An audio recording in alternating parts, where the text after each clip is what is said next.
Si Marc Aurèle vivait en 2026, il n'aurait pas de palais en marbre, il aurait un smartphone, des notifications, des opinions constantes, du bruit, et pourtant, il penserait exactement de la même manière.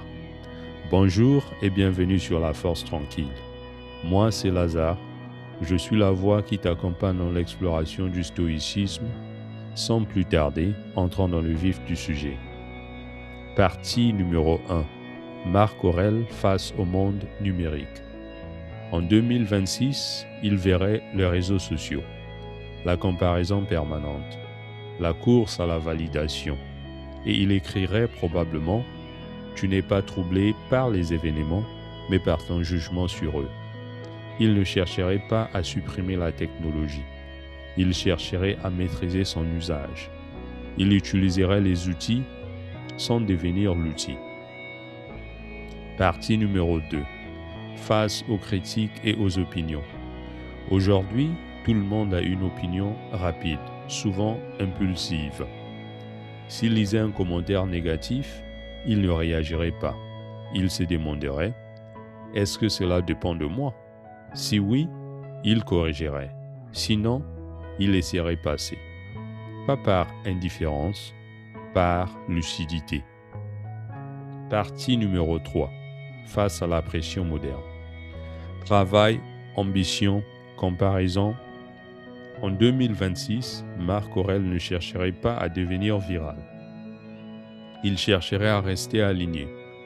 Il se concentrerait sur ses actions, son caractère, sa discipline quotidienne. Il ne mesurerait pas sa valeur à la reconnaissance, mais à la cohérence. Partie numéro 4. Face au chaos mondial. Crise, incertitude, instabilité. Il se rappellerait « Tu as le pouvoir sur ton esprit, pas sur les événements ». Il accepterait la réalité, puis agirait là où il peut, sans panique, sans illusion. Partie numéro 5. Sa routine en 2026. Il commencerait probablement sa journée par silence, réflexion, intention. Il écrira encore, peut-être dans une application des notes, mais le contenu serait le même. C'est rappeler que la journée sera difficile.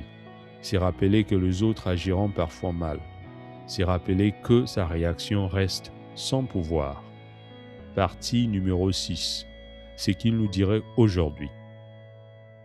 Il ne dirait pas « évite les difficultés ». Il dirait « prépare ton esprit ». Il ne dirait pas « contrôle le monde ».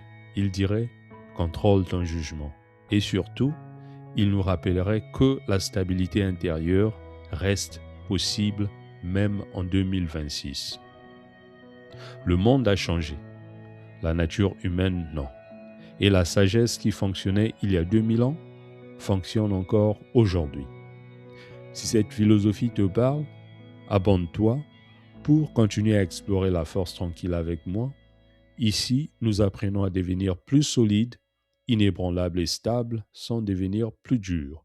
Je te remercie de m'avoir suivi. On se retrouve dans la prochaine vidéo. Bien de choses à toi.